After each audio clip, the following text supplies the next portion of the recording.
Hi, this is Kaery with Kaery Concealed in the Active Self-Protection Extra channel. Today we're going to talk about skill degradation between the practice field and the battlefield.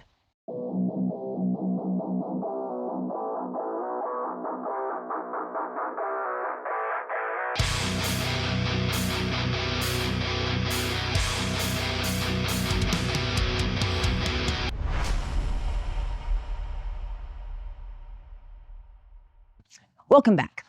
One of the questions one of the questions I'm often asked, but I guess I'm the one that asks the question. I'm trying to think if any students have ever asked me that. I just assume the question I have is a question everyone has. One of the questions I have had for a long time is, to what level do we need to practice to? In the last video, we talked about setting your speed and accuracy standards. What are they? And then can you meet them, and checking to make sure you can meet them. I like to do that at the beginning of every practice session I do. And so then that way, when I am practicing, I'm able to push myself beyond that, hopefully, and practice at that sweet spot. But what can we expect for skill degradation when we go into an use of force encounter or a critical incident, when we're under heavy cognitive load and we're having to regulate our emotions? What type of skill degradation is typically seen? A few years ago, I had the pleasure of interviewing Jeff Gonzalez, who's a nationally, probably internationally recognized trainer. And although I've not had the pleasure of taking one of his classes yet, I got to interview him at the NRA annual meeting in 2024, I believe it was. That video is available on this channel, and I'm sure you can search his name and it'll pop right up. And during that interview, I asked him, because of his experience with special forces in the military, what type of skill degradation he saw as a trainer from the practice field to the battlefield. Not that I'm on the battlefield as a private citizen, but just understanding what skill degradation could be. And he explained that he sees a 50 to 55% skill degradation from the training range to the battlefield or the street. And that kind of struck me like, whoa, 50 to 55%, geez, oh Pete, that's a lot. And so that, draw to first hit of 1.5 seconds, what would that look like on the street? And how much lower can I get that and maintain it so that even if I do have a huge amount of skill degradation, I would still be able to get the job done? So that's more of a military application. I found a quote from Larry Mudgett, who's been my current obsession, not in a bad stalker way, but although I would if I could. I would love to get into one of his classes, but my understanding is he prefers not to teach folks that are involved in teaching firearms or have been doing it for a while. Probably because we're a pain in the neck as far as students go, would be my guess. Or when we're the students. I try not to be, but I usually have a lot of questions. But I've been reading as many articles as I can find about him, and interviews, that sort of thing. One of the articles I read said that Mr. Mudgett said that he believed that most police officers lose about half of their range accuracy on the street.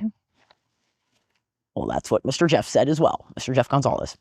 So, and Mr. Larry pointed to the examples of officers on the street, repeated instances of multiple rounds fired with 0 hits inside of 20 feet. When Mr. Larry joined the LAPD, it would be in like the early 1970s, I believe. LAPD at that time had 9,000 police officers, and they were involved in 150 shootings a year. That's a lot of shootings, and that's a heavy burden for a trainer to be under, realizing that 150 of the officers that are in the department that he's responsible for training, that 150 of them, up to 150 of them, could be involved in an officer-involved shooting in that year. And do they have what it takes to make it happen? So with skill degradation, knowing that it's going to happen, what are some things we can do? What if I'm already able to get a draw to first hit in, let's say, 1.2 seconds or less, and it's in an anatomically relevant area, or I'm able to do a bill drill in 2 seconds, whatever it is. The question is then, do I continue training so that I get even lower and lower and lower in that time frame? Or am I better off, once I have a certain level of skill, a certain standard of skill, training to maintain that skill, and the question would be, how much training does it take to maintain that skill? In my experience, it takes less training than most training junkies, I include myself in that, think it takes. At least that's what I have found to be the case.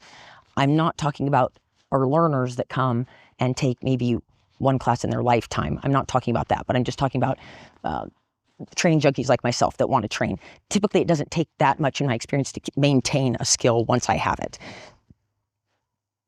But are we better off training to maintain that skill or lower our draw to first hit or improve our accuracy beyond 10 out of 10 rounds on a B8 at 25 yards under heavy cognitive load?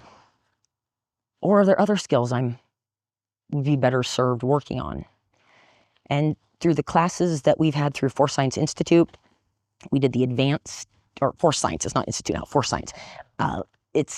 We did the advanced force specialist class last year, and we did methods of instruction last year. This year, we did advanced instructional methods, the AIM class, which was phenomenal. And they did a hybrid approach, which I thought was awesome. So you had some online coursework to do before you went to the in-person training, and kind of got you prepped and ready to go. You knew what you're going to be covering at the in-person training or some of the topics. And then you went to the in-person training for 3 days. And then when you came home, you had about 15 hours worth of coursework to do to finish that up. And I thought that was a great use of time. So if you're interested in that, I'd encourage you to check it out.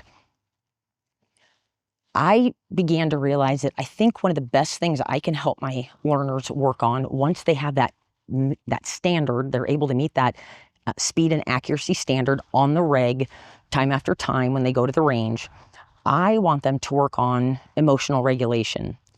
I want them to learn on directing their attention to where it needs to be in real time. I want them to work on sense making and decision making, because those are the things, and the ability to articulate why they did what they did or why they perceived what they perceived, because those are the things that really get people hemmed up in a defensive use of force encounter. It's interesting how hard it is for most people, and I'm sure myself included, to explain what that person was doing that let me know that in the immediate here and now, they intended to cause me death or great bodily harm. It's hard to articulate. Well, there were veins bulging, or they were red-faced, or they were screaming at me, or they changed their gaze from over here directly to me and changed their course of where they were walking and made a beeline toward me. Whatever it is, it's hard for people to recognize those just subtle cues that mean everything to us. And yet, I believe if we spend more time talking about those things, how can we stay emotionally regulated in a critical incident and not crump? What are some techniques for that? How can we keep our attention where it needs to be? Where does our attention even need to be? That's one of the things we're talking about. I think I tried to think of the classes that I had over the years that taught me where the threat's coming from. And it's only been in the past 3 years that I have heard trainers specifically talking about where the threat is likely to come from. You know, we talk about hands, waist, face. And Force Science, 78% of the time when an offender is armed, they're armed from their waistband. Usually it's front pockets, front waistband, or back waistband. And that front pocket includes a hoodie pocket as well.